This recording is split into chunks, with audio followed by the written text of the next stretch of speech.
એટલે આજે આપણે નવમા ધોરણનું સાયન્સનું સેકન્ડ સેમેસ્ટરનું ત્રીજા ચેપ્ટરનું આ ત્રીજું સેક્શન ચર્ચા કરશું.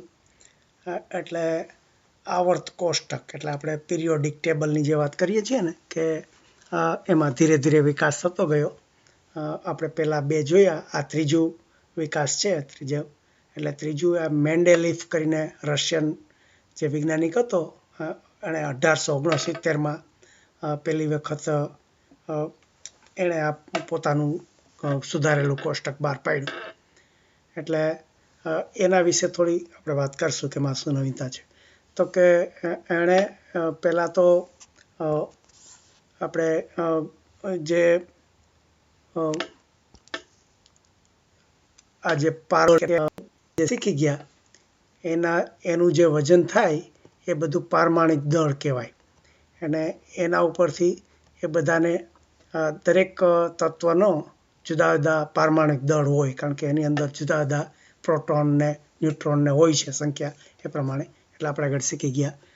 તો એણે જોયું કે એના રાસાયણિક ગુણધર્મો અને બીજા જે પાયાના ગુણધર્મો, એટલે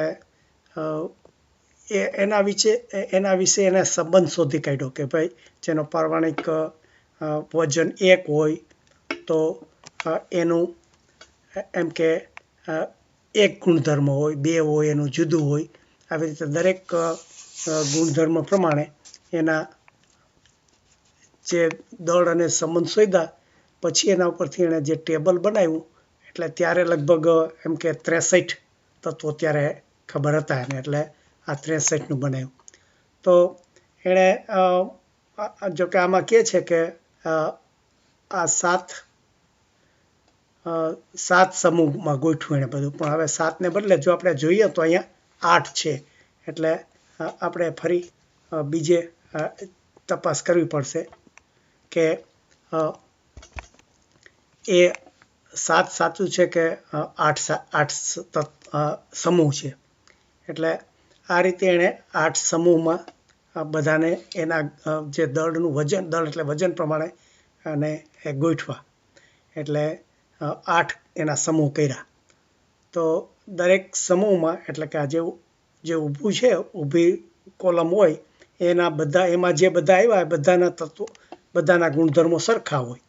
કે ધારો કે હાઇડ્રોજન છે, એની નીચે આ લિથિયમ છે, કે એની રીતે સોડિયમ છે, અને કે આ પોટેશિયમ છે, બેરિયમ છે, Mg છે, Ca છે, એ બધાના ગુણધર્મો આવી રીતે સરખા હોય છે. એટલે આવી રીતે એણે 8 ભાગ કર્યા. એની પહેલાં આપણે જે જોયું હતું કે પહેલાં લોકોએ 3-3ની ત્રિપુટી કરી હતી, અને પછી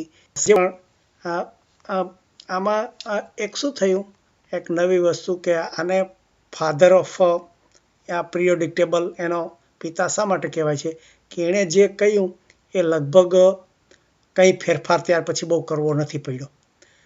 ઉલટાનું જેનું દળ, જે વજન જે ખોટું હતું એનાય સુધારા આના ઉપરથી કરવા. એને જ્યારે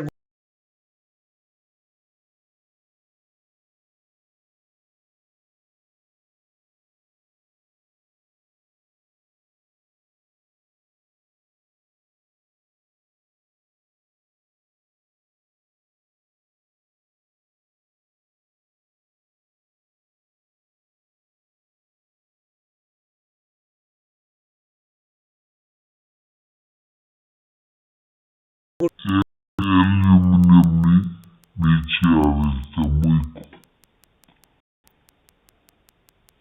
અને બીજું શું કહે છે કે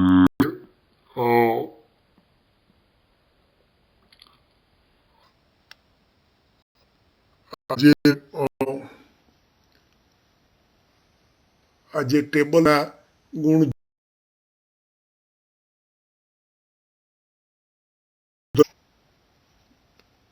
એટલે મને લાગે